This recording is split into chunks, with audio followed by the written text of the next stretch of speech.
When I heard the words, "you have a brain tumor," I was stunned.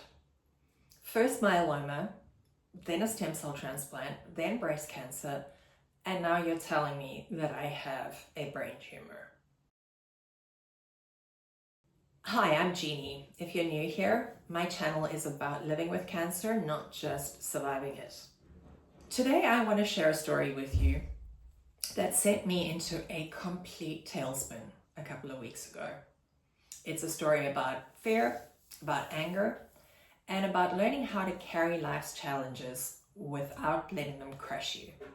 I am living with multiple myeloma, which was diagnosed in January 2024 after I broke two of my vertebrae. Multiple myeloma causes soft spots and holes to form in the bone, so fractures are common. That was the beginning of the craziest year ever. I spent 3 months in a back brace. I had 4 months of chemo, back surgery, a stem cell transplant, 2 more months of chemo, and somewhere in the middle of all of that, I got a breast cancer diagnosis and I ended the year with a lumpectomy. So 2024 sucked, for sure. But 2025 was actually going pretty well, until recently. I came back from vacation and in the airport or in the plane, I caught a cold. It took almost 3 weeks to kick that cold. Chemo just slows your rate of recovery down, and you may have experienced that yourself. But just as I was starting to feel better, I was hit with another symptom, a headache. Not just any kind of headache. It felt like my head was going to explode.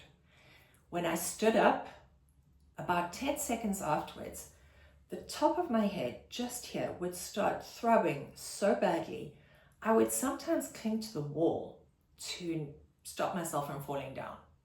It was crazy. It hurt when I moved my eyes. It hurt when I went over a bump. It hurt when I sneezed, when I coughed, and it just would not go away. I've had migraines in the past, but this was something completely different and it scared me.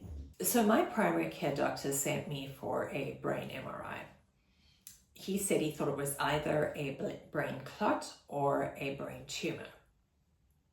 Great options. The clot theory was very plausible because the medication I'm on significantly raises my risk of blood clots. Turns out it wasn't a clot. When a CT confirmed the results of the MRI, it became clear that I have a brain tumor. Yay me. It's called a meningioma, and mine is about 1 inch in diameter. Strictly speaking, it's not actually a brain tumor because it grows on the outside lining of the brain, but it gets lumped in with other brain tumors. Most of them, 95%, are benign, but the other 5% are not. In that moment, all I could think was, are you kidding me? I mean, what are the chances? It felt like somebody was playing some kind of unfunny cosmic joke on me. I was pissed. It's not like I was expecting life to be fair. We passed that off-ramp a very long time ago, but I was still angry. It also came with a large dose of fear. I had been doing really well mentally. Multiple myeloma is incurable, but I'd been feeling optimistic and just generally happy. The thought that this tumor could actually shorten my life even more was a bitter pill to swallow. Waiting for a follow-up appointment to find out if it was malignant or not was probably the longest week of my life. And then along came the neurosurgeon. Arrogant, dismissive, condescending. Honestly, I wanted to smack him. He said no, the tumor doesn't need to come out and that I shouldn't worry. Here's the thing. If your body has betrayed you as often as mine has in the last 18 months, you can't just not worry. I needed reassurance and I wanted a second opinion.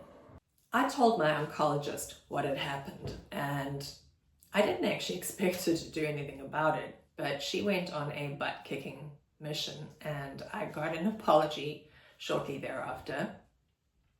She also got another neurosurgeon to have a look at it and a radiologist who looked at my most recent imaging and compared it to a PET scan that I had done when I was diagnosed last year. They all said the same thing. It is almost certainly benign. It is not growing fast, and at this point it does not need to come out. And the radiologist actually said she thinks that it was there possibly prior to me being diagnosed with multiple myeloma. They recommended that I have another MRI in 6 months' time just to be 100% sure. So here's what I learned from this experience.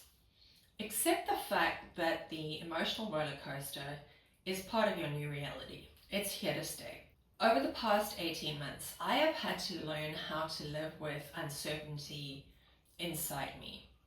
Not just to tolerate it, but to live with it every single day. That doesn't mean that I've made peace with it. There are still days where the fear hits me in the gut and it feels like a sucker punch. But I've learned that fighting something that I cannot change is only going to exhaust me.